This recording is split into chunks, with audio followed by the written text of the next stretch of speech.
High, আমি সঞ্জু। কামলা YouTuber is back. অনেকেই এই কথাটা বলে আমি নাকি কামলা ইউটিউবার। সো কাম করতে করতে ঘুরতে বেরোতে যেভাবেই পারি সেভাবেই ভিডিও করি। আজকেও ঘুরতেই বেরিয়েছি বাইক নিয়ে, একটু রানিং ফানিং মারছি। বাট খাদানের টিজার চলে এসছে। অনেক দিন থেকে ভিডিও করছি না। লাস্ট একটা ভিডিও করে বলেছিলাম যে আমার সমস্যাগুলো কী কারণে আমি ভিডিও করছি না, কী কারণে অফ করে দিয়েছি এবং আমি করব। তো ফাইনালি সঞ্জু ইজ ব্যাক। এবার থেকে আবারও ইউটিউব কাঁপাতে হবে, শুধু আপনাদের সাপোর্ট। যাই হোক, কেমন ছিল খাদান? তো দেখুন ভাই, খাদানের টিজার এক কথায় রগড়ে দেওয়ার মতো, জাস্ট উড়ে যাওয়ার মতো। যেভাবে সর্দার নিয়ে ডায়লগটা দেয়, পুরো ব্লাস্ট। সত্যি বলতে কি জানেন, মানে দেবকে আমরা এই ফ্যামিলি ড্রামায় দেখতে দেখতে একদম বিরক্ত হয়ে গেছিলাম। মানে একই দেব, এই সাজবাতি, এই টনিক, এই প্রজাপতি, জাস্ট ইরিটেট লাগতে শুরু করে দিয়েছিল। বাট সব কিছু উপেক্ষা করে যখন একটা খাদানের টিজার আসে, তখন মনে হয় এই যে টিজারটা জাস্ট মানে আগ্নেয়গিরি, মানে বললে ভুল হবে যে এটা কত বড় আগুন লাগিয়ে দেবে। বাট তারপরও আফসোস থাকে। আফসোসটা কি, যে এই কাজগুলো যদি দেবজিৎরা কন্টিনিউ করতো, জিত করে, বাট দেব সহ আরও অনেক অভিনেতারা যারা কমার্শিয়ালি স্টার ছিলেন, তারা যদি এই সিনেমাগুলো কন্টিনিউ করে যেত, তাহলে আজকে এই দশায় আসতো না। খাদান যেভাবে ট্রিট করা হয়েছে, আমরা জাস্ট টিজার দেখি মানে মনে হচ্ছে যে এটা প্রায় 30-40 কোটি টাকার সিনেমা। মানে এতটা ডিজাইন সুন্দর হয়েছে। টিজারে প্রথমেই যে দেখবেন ব্লাস্টগুলো হচ্ছে কয়লা খনিজে, ভাই আমি ভাবতে পারিনি এটা বাংলা সিনেমায় হচ্ছে। সত্যি আই এম জাস্ট শকড। ভাই এটা কী দেখিয়েছে। তারপর দেবের যখন ওই ভাঙাচাঙা ঘর থেকে কোরাল নিয়ে এন্ট্রি, ভাই এতই মানে কোথায় কি বলবো ভাই, বড় বড় সিনেমাকে হার মানাবে। মানে দারুণ, মানে দেবের মানে অনবদ্য এন্ট্রিটা, জাস্ট আমরা দেবের এন্ট্রির জন্যই তো পাগল ছিলাম। দেব যখন চ্যালেঞ্জের মধ্যে কলেজের গেটে এন্ট্রি নেয়, ওই সময়টাতে আমরা কি হাততালি সিটি মেরেছিলাম। আজকে যুগ পাল্টেছে, এন্ট্রির সিস্টেম পাল্টেছে, তবে এন্ট্রি যে ভুলে যাবে এটা বাংলা সিনেমাই পারে।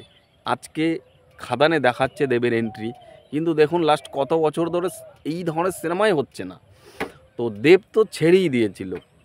এই মানে এন্ট্রিটা জবরদস্ত, এখানে কিছু কথা বলা যাবে না। দেবের সংলাপগুলো যে আসছে ব্যাকগ্রাউন্ডে, অসম লেভেলে লাগছে। সবথেকে বড় কথা, একটা সিন রয়েছে বিড়ির সিনটা যেভাবে মুখে ঢুকাচ্ছে, ভাই এই সিনটাও ব্যাপক লেগেছে। এবং যিশুর খুব কম সিন দেখানো হয়েছে, যিশু খোল বাজাচ্ছে, বাট যিশুর কোনো সংলাপ নেই। একটা সংলাপ আশা করেছিলাম যিশুর মুখ থেকে কিছু শুনবো।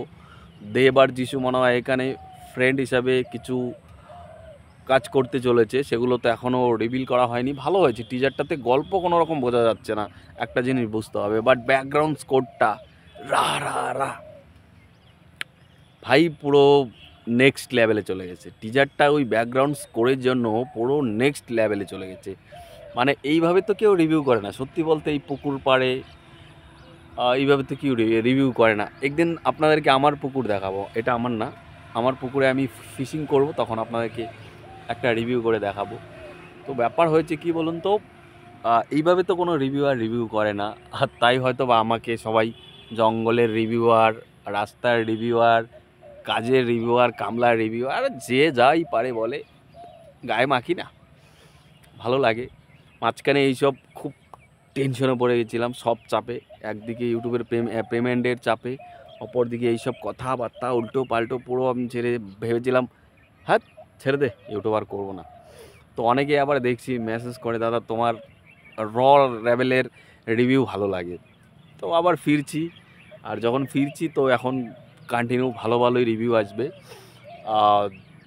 তো এটাই বলবো যে টিজারটা কিন্তু আগুন ধরিয়ে দিয়েছে, তবে সময়টা একটু খারাপ বলতেই পারো। এই আরজি করে দুর্ঘটনা, বা দুর্ঘটনা বলবো না, এই যেভাবে ইনসিডেন্ট হয়েছে, বা মানে এইসব বলা যাবে না ভাই, চাপ আছে। তবে বিচার চাই ভাই, শাস্তি চাই, এবং যারা করেছে তাদের একদম গোড়া থেকে শাস্তি চাই। তো তো এইসবের মাঝখানে আমি মনে করি টিজারটা আরও কদিন পরে আনা যেতেই পারতো, অনেক সময় রয়েছে, ক্রিস্টমাসে রিলিজ হবে। তো টিজারটা এখনই আনাটা, একজন সুপারস্টার তো, তো সেখান থেকে একটু মনোমালিন্য লেগেছে, আদারওয়াইজ কিছু না। টিজারের মতোই হয়েছে একদম।